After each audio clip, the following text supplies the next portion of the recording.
I was talking to my friend the other day, and he was asking me like, "So, how much are you saving every month? How much are you putting in the stock market? When are you gonna buy a house?" And had to tell him like, I'm saving every single thing I have in Bitcoin. And he's like, "Whoa, whoa, whoa, whoa, whoa! Bitcoin is too volatile. No, no. What if it goes to zero? You never know. You're not gonna get your money back. It's a scam." And I had to tell him, saving your money in dollars is one of the biggest scams you can ever do. At the beginning of the year, the dollar went down by 10%. Look at the pandemic. Do you guys remember when there was a dollar menu? I haven't been to McDonald's in a while, but one thing I can tell you, there's not a dollar menu. I went to Chick-fil-A. I go to Chipotle all the time, right? Chipotle, I think it's like $12 for a bowl. If you're old enough, like me, I remember Chipotle was $6 for a bowl. So what ended up happening is I lost all my purchasing power when it came to Chipotle or when it came to buying stuff for dollar menu. Why? Because I held my money in fiat dollars, right? So for example, Bitcoin, if I bought a house in 2020 for 400,000, right? That might have been 40 Bitcoins, right? Now it might only be 4 Bitcoins. That's 4 times 100. So that'll be 400,000. So the more I hold Bitcoin, the more purchasing power I get in the future. And that's the only thing that hedges against inflation. While stuff gets more and more expensive in dollar terms, it gets cheaper and cheaper and cheaper for me in Bitcoin terms. Bitcoin is the only way I can transfer from my wealth from now to the future. Everything that I'm working so hard for right now, working 40 hours a week just to what? To pay my rent? I'm working 40 hours a week for what? In 10 years, you have nothing to show for? But if you save that money in Bitcoin, in 10 years, it goes to 1 million. Now you have $1 million to show for, right? You're taking your stuff into the future. Right now, what I believe the inflation rate is the M2 money supply. So let me break this down for you, right?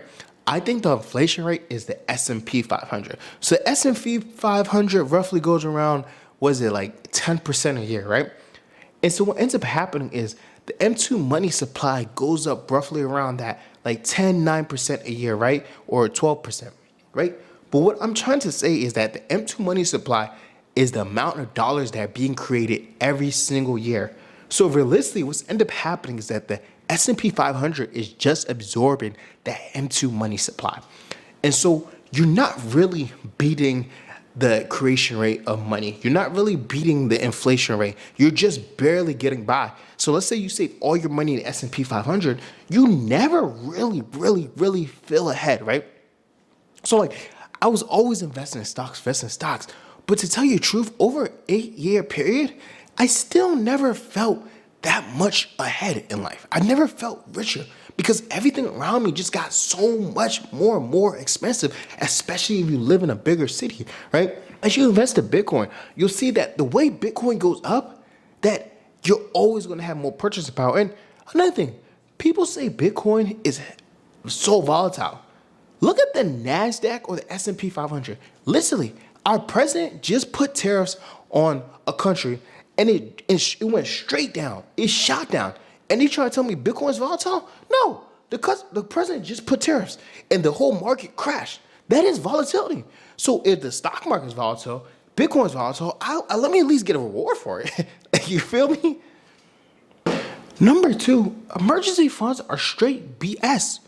Why would I put my life work, my life savings into something that they can print out of thin air? And let's say I did want to save in dollars, right? The dollars are losing purchasing power every day. And so the thing is, right?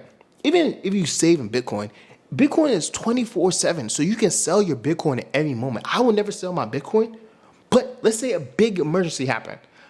It's liquid. I can get that Bitcoin in 10, 15 minutes, 20 minutes. Go straight to my bank account just by selling it, right? Sell it and then transfer to the bank account. That's still pretty liquid. That's a saving account. So as long as you have some type of liquid money, to be honest, you don't really need to save that much. See, only point is that, like, even if you have a major problem, right? Most major problems, as long as you get the money in a week, you're probably going to be good. Like, what's the worst that can happen, right? If it's a new roof that you need, right? You probably don't need that same day. You probably could wait a week or two, right? If you need a new car, you probably can figure it out for like a week or two, right? Most emergencies, you know ahead of time and you can prepare. So like you don't even necessarily need the money right away, right? So that's why I say like emergency fund, I'll just save that in Bitcoin, right? And so another thing is Bitcoin is a hard asset. What do I mean that's a hard asset? So real estate is a hard asset. Why is that? Because it's extremely hard to make a new house. You need tons of workers, you need a plan, you need an architect. It takes time to sell the house, it takes time to buy the house, you need loans, all this stuff, right? And no one can take it. You can literally see the house, right? Gold. Gold is a real hard asset, right? You need a certain people to drill it, mine it, and bring it out of the earth. And so since it's so hard to make, there's a limited supply for both real estate and gold. And Bitcoin is the same way. Bitcoin is a hard asset. Why do I say that? Because there's only will ever be 21 million Bitcoin, right? So there's a very limited supply.